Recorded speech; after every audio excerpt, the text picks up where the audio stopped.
Программа визита главы Коми в Усть-Вымский район выдалась крайне насыщенной. Владимир Уйба вместе с членами правительства посетили ряд социальных объектов в Жешерте, Мадмосе и Вайкино.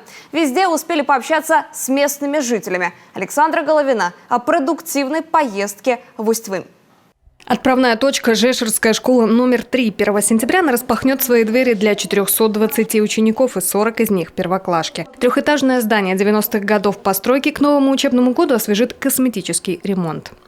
Здесь уголок безопасности, первый классный час начинают отсюда. Педагоги школы придерживаются новаторских образовательных подходов, новых методов обучения и воспитания детей. Активно ведется внеклассная работа. У местных ребят пользуется популярностью спортивный клуб «Олимп», отряд «Юнармия» и детская общественная организация «Российское движение школьников». Представлены творческие работы учащихся. Школа Мадмоса тоже в ожидании 1 сентября. Она примет 89 учеников, 16 из них пойдут в 1 класс. Типовое деревянное здание сегодня уже со скрипом отвечает новым стандартам. И это, конечно, ключевой вопрос для всего поселка. Новые образовательные учреждения на 90 мест могут начать возводить уже в следующем году. Когда же все-таки начнется строительство, потому что это боль не только нас, сотрудников, но также и всего поселка. Сразу скажу, что школу будем строить. Это точно совершенно бюджет федеральный.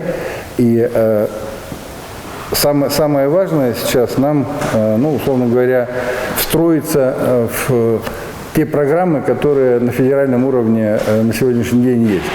5 специалистов, несколько кабинетов и машина неотложки. Действующий ФАП в Мадмосе работает здесь без малого полвека. Новая поселковая амбулатория тоже в ближайших планах регионального правительства. А в Айкино строительство полным ходом. Этот 42-квартирный жилой дом предназначен для переселенцев из аварийного фонда. Штукатурить? И потом по ним уже... Сейчас здесь проводят инженерные сети. Трехэтажное здание из кирпича и железобетонных плит сдать в эксплуатацию планируют уже к концу года. В каждом населенном пункте района глава провел встречу с местными жителями. Формат общения теперь более живой и доступный даже для представителей самых отдаленных территорий. Благоустройство населенных пунктов, ремонт дорог, социальные объекты, газификация, твердые коммунальные отходы, лекарственное обеспечение. Вопросов было много, как и всегда.